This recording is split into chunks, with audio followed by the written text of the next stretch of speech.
हनुमान् श्रीपदो वायुपुत्रो रुद्रो नघोजरः अमृत्यवीरवीरश्च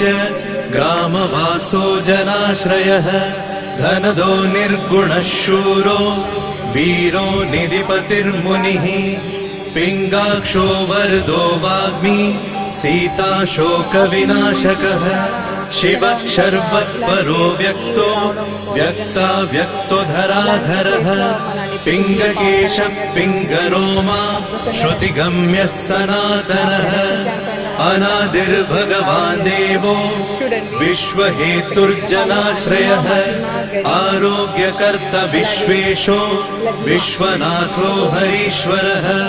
भर्गो रामो रामभक्तः कल्याणप्रकृतिस्थिरः विश्वम्भरो विश्वमूर्तिर्